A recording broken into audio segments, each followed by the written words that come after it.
Hello, everyone. Welcome back to the Holy and Hormonal podcast. My name is Kim Gargano. If you're new here, I created this podcast as a safe space for us to approach periods and our hormones from a Christian perspective. I think I did that literally all in one breath. I got a few DMs this week on Instagram about the plastic detox documentary on Netflix.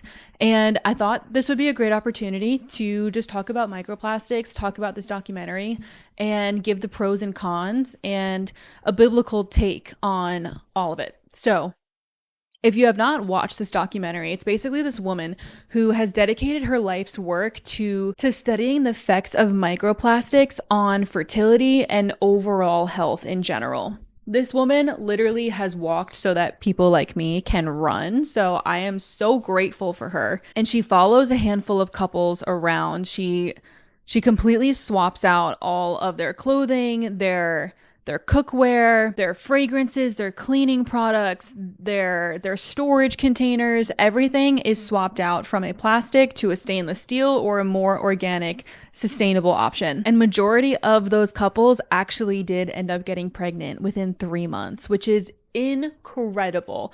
Anytime someone gets pregnant, we know that it's a gift from the Lord and it truly is a miracle. So I'm so happy for those couples.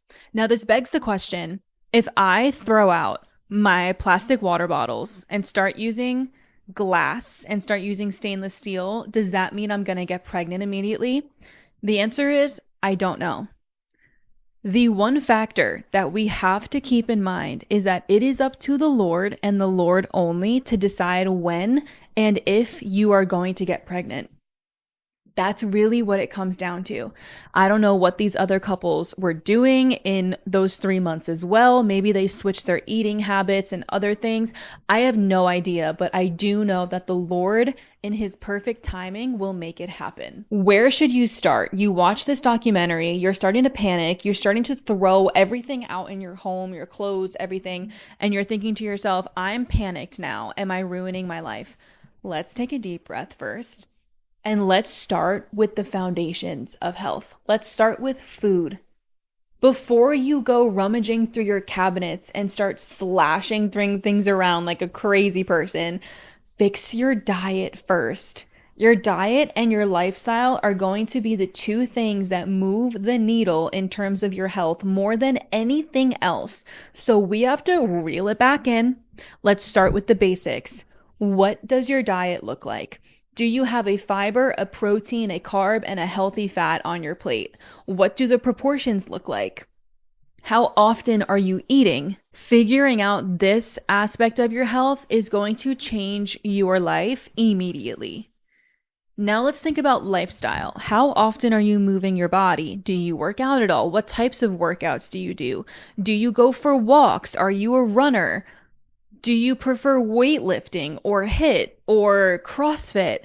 Figure out what type of movements you're doing and ask yourself, do I feel like I'm giving my body enough recovery time? Do I feel like I'm pushing my body when I need to push my body? Do I live a lifestyle of movement and health? Check yourself there. After you get the food down, then we move to the lifestyle. Then we start figuring out how can we move our bodies more? How can we move them more efficiently to support our hormones and not work against them?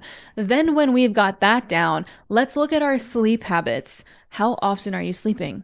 How cold is the room when you sleep? Are you waking up throughout the night? Then we address our sleep habits. We want to aim for 7 to 9 hours of sleep, uninterrupted sleep. Pregnant, postpartum, totally different story. Moms, I understand that that's not sustainable most of the time, but are we getting good quality sleep? That's step 3. Now, once we've established our baseline of the fundamentals of health, then we can start throwing things out in our cabinet, start swapping out our shampoos and conditioners, our fragrances. Maybe then we switch from polyester undergarments to organic cotton, something more natural fiber. Then we can start thinking about using stainless steel cookware and swapping our plastic containers for glass storage. Then we can maybe think about the toothbrushes that we're using. Like there's so many things outside of the fundamental core things, which is diet, lifestyle, and sleep quality, in my opinion. Then we can start looking at all this other stuff and start making changes. If you try to do it all at the same time, you're going to, one, go broke because it is a very expensive lifestyle swap. And two, you're going to lose your mind and you're not going to stay with it because doing it all at once is completely unsustainable. Start small. Start with your diet, then think about your lifestyle, then think about your sleep quality. Then once you've got that down, you're feeling like you have more energy, you're understanding your body and your health more, then we can start looking at all these external things. I don't know how long these couples in this documentary have been living a healthy lifestyle or if they weren't before this, but 3 months is a really great time frame for when your body starts catching up. Give yourself 3 months and then we can start being psychopaths and start replacing things one by one in our house. Are microplastics harmful for your body? Yes. The science shows it.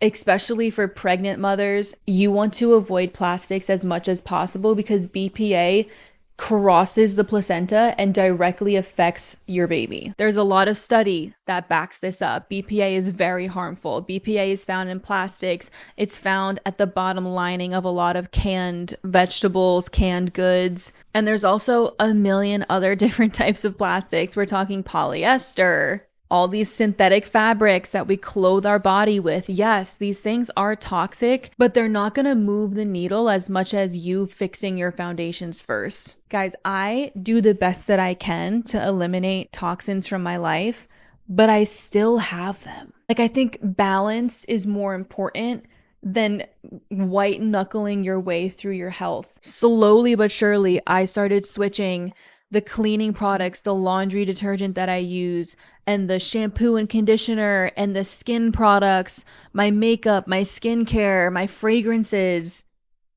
the clothing that I wear. The one thing I will not compromise on is organic cotton underwear and bra. That is a done deal for me.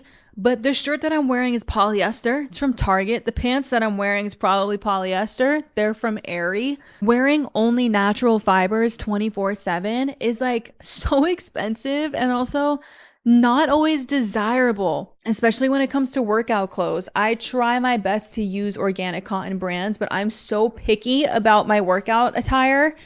And I only really found one brand called Layer, Layere, that I really, really love, that I think is comfortable and moves with your body. As long as I'm wearing my organic cotton underwear and bra, I know that at least what's being absorbed through my workout has another layer of like healthier fabrics to get through before it gets soaked into my cooter. So to reiterate, God is in control of your fertility. He is. He is the author and sustainer of life. When the time is right, I, the Lord, will make it happen. Trust that it is not all in your hands. You can do everything in the world to prepare your body, but it just might not be God's timing yet. On paper, you might look like you should have gotten pregnant on your first try, but you didn't. Why? God's timing. Now, there might be some other things that we have to look at. We might have to look at your spouse's sperm quality, motility, mobility, morphology. And we might need to look at ourselves too. Are there any blockages in our fallopian tubes? Do we have polycystic ovaries? Do we have endometriosis? Are our periods consistent? What is the color of our period blood? Like, there's so many other things that go beyond the lifestyle and the diet and the microplastics and all that stuff. We might need to look at like what's going on under the hood at the same time. So if you're someone who watched this documentary and thought, I'm going to eliminate every single thing, I'm going to do this perfectly, and you did, you eliminated every toxin from your life, your diet is perfect, you're moving your body, you're sleeping fantastic, and you're still not getting pregnant, I want you to know that there is a hope to be found in Jesus, and he is the one who is the author and sustainer of life. This is so out of your control. You are not the one who is making the sperm meet the egg inside your body, and you could do everything perfectly, but it might not be God's timing yet. And I just want you to be encouraged, and I want to fill you with hope and encouragement that when the time is right, the Lord will make it happen. It takes time, and it takes surrender, and it takes trusting the Lord. If it's not happening, ask God, what do you want me to do with this time? Give me joy in the waiting season. Give me hope in the waiting season. I don't want to waste these months of my life being upset or being desperate for a baby and watching my life pass by because that's all I'm hyper fixated on. Lord, send me on mission. Use me as your vessel while I wait. That's the place that I want you to be in. And God wants you to be in that place too, because he's going to use this season of your life so mightily to speak into other women. And it's going to be very, very powerful. Anyways, that is all for today's episode. I hope you're filled with a little more encouragement. I hope you felt like you could take a deep breath and be like, oh, okay, I'm not going to die if I continue using my plastic water bottles for a little bit longer. One step at a time, baby. This is a journey. This is a marathon, not a sprint. We're in this for the long haul. You've got this. Jesus loves you so much. He's got you in the palm of his hand. And that's all that really matters at the end of the day. As always, you guys can find me on Instagram at holyandhormonal. I have a book called Holy and Hormonal coming out this August. Pre-order is available. If you want to get your hands on it, I'll leave the link in the description below. And I'll see you guys next Thursday.